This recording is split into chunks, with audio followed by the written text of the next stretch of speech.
Hey yo, bienvenue dans le podcast The GOAT MMA Boxing. J'espère que vous allez bien la GOAT Family, que vous vous portez bien en cette fin de semaine. Non, je n'ai pas beaucoup dormi. Non, cette vidéo n'était pas prévue. Mais en effet, à la suite de la couverture médiatique d'Ares qu'on a pu faire, que vous pourrez retrouver sur notre chaîne YouTube, il y a eu cette magnifique nouvelle qui est sortie de nulle part. Mais attendez. Avant que je commence, je voudrais d'abord, parce que ça, je le fais pas assez souvent, mais vous remercie pour le soutien grandissant que vous donnez à la chaîne, au podcast, que ce soit sur les réseaux sociaux, sur la chaîne YouTube, ou même comme vous me voyez parfois dans la rue, le soutien que vous m'apportez. Chaque soutien compte et donc je tenais à vous en remercier énormément du fond du cœur. Toutes celles et ceux qui, avant même que la vidéo commence, appuient sur like. Merci, vous êtes des vrais. Vous êtes des vrais et ça montre qu'on fait pas ce taf-là, entre guillemets, pour rien et que voilà, vous kiffez, c'est l'essentiel dans tous les cas. Et là, on va pas mal kiffer parce que si vous avez suivi un peu la nouvelle qui est tombée sur les réseaux The GOAT, sur nos réseaux sociaux, il y a Caleb Plant qui va enfin, finalement, après toutes ces années de rivalité à distance, une guerre froide entre les deux, affronter courant janvier, le contrat est signé, un David Benavidez. Pour celles et ceux qui ne les connaissent pas, tout d'abord, avant de commencer, on va un peu détailler ce qui s'est passé. Là, on peut voir que l'un a tweeté hier « J'ai rendu cela possible », Caleb Plant.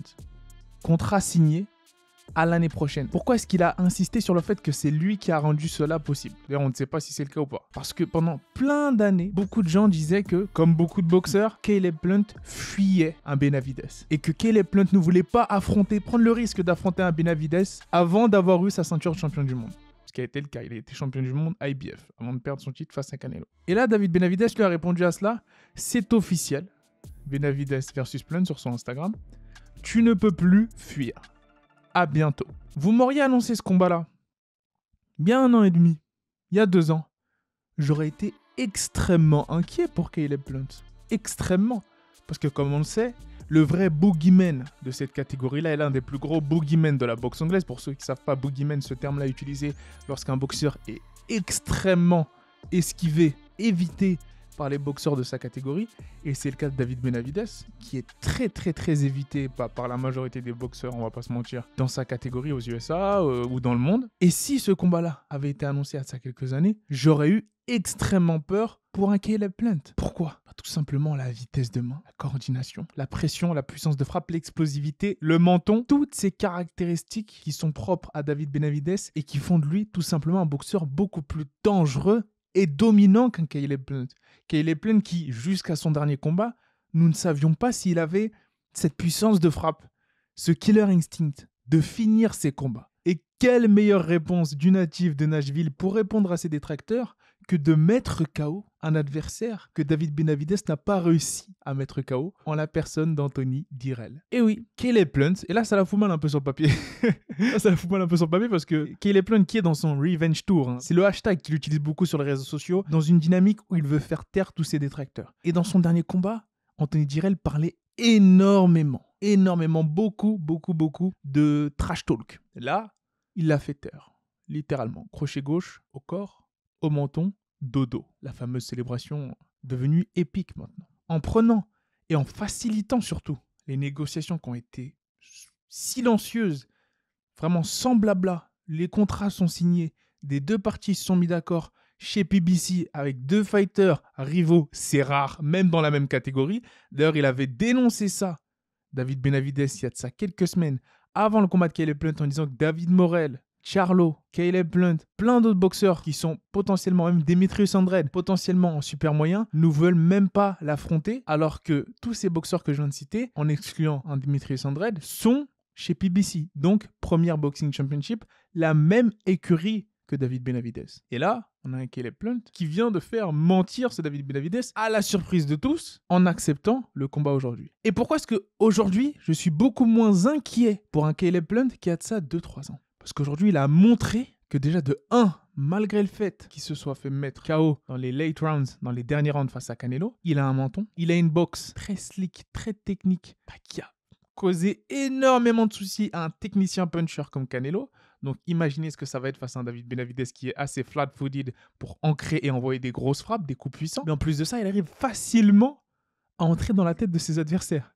Donc le build-up de ce combat-là va être vraiment d'anthologie historique. Ça va être un truc de malade. C'est pour ça que j'étais même pas censé faire cette vidéo-là, mais quand j'ai vu cette annonce-là, je me suis dit, là, c'est vraiment historique, les gars. En tout cas, pour la catégorie des super middle. Parce que, certes, le champion unifié de la catégorie se nomme Canelo Alvarez, undisputed, il a toutes les ceintures, mais je ne pense pas que ce soit la plus grosse menace de cette catégorie. Oui, je sais, là, je vais me mettre à dos pas mal de personnes qui pensent l'inverse. Mais je n'ai pas peur de le dire, ça fait un moment déjà que je disais, par exemple, l'un des principaux concernés, David Benavidez, qui est un très très très mauvais match-up pour Canelo.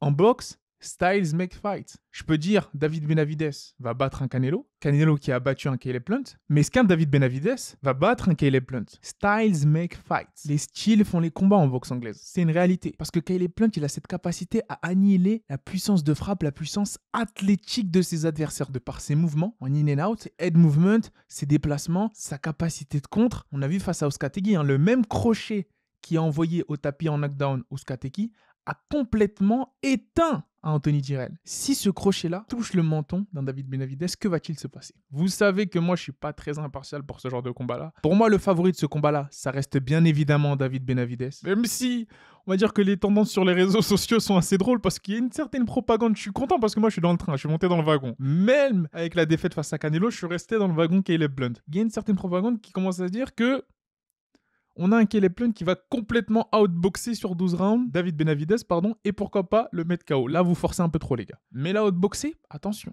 Bien évidemment, si vous devez mettre votre argent, c'est vrai que bon, je sais pas. Là, clairement, il faudrait entrer dans une analyse un peu plus détaillée, vraiment dans le détail des deux boxeurs, des derniers combats, parce que on a un David Benavidez qui est pour moi, encore une fois, je le répète, le gros favori de ce combat-là, qui est sur une winning streak de 26 combats. Donc, il a battu Angulo, Ellis, Davis et Lemieux. C'est impressionnant. Mais encore une fois, ce n'est pas des très grands noms.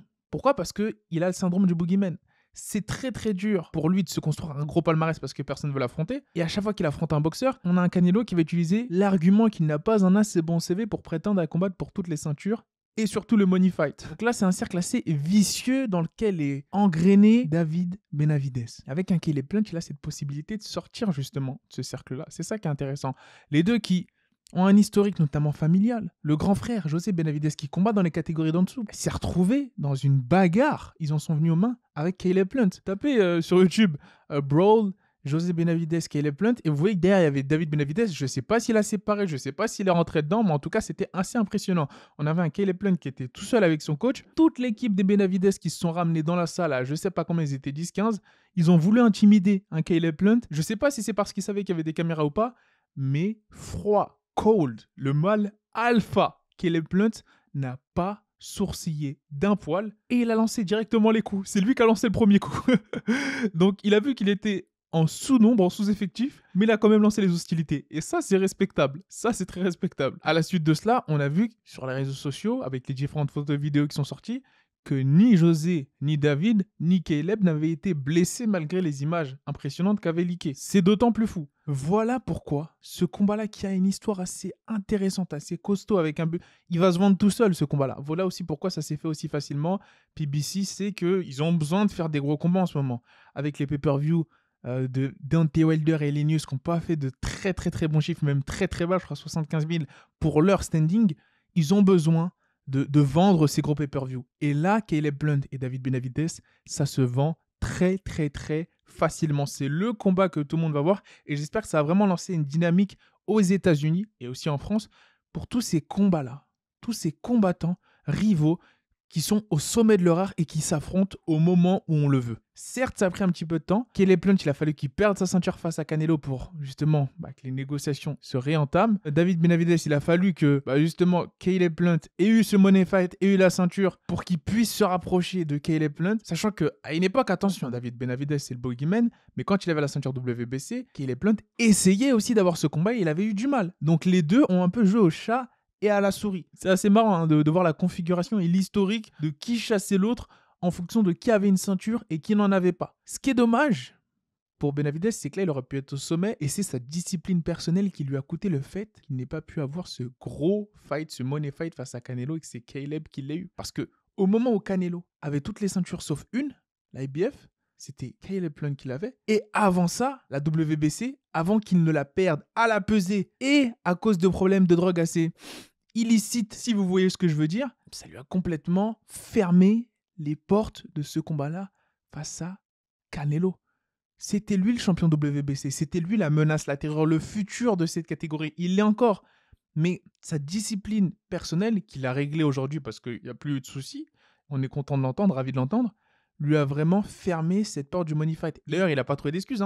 Il peut s'en vouloir qu'à lui-même. Mais maintenant, le fait que Caleb Plant donne cette opportunité, et apparemment, d'après plusieurs sources, c'est Caleb Plant qui est revenu vers David Benavidez pour faire ce combat-là. Là, c'est chaud, les gars. Là, c'est chaud. Ça va être intéressant. Ça va être à suivre. La boxe n'est pas morte. Certes, le MMA est en feu, mais la boxe revient, les gars. La boxe revient et nous, on est là pour vous le faire savoir.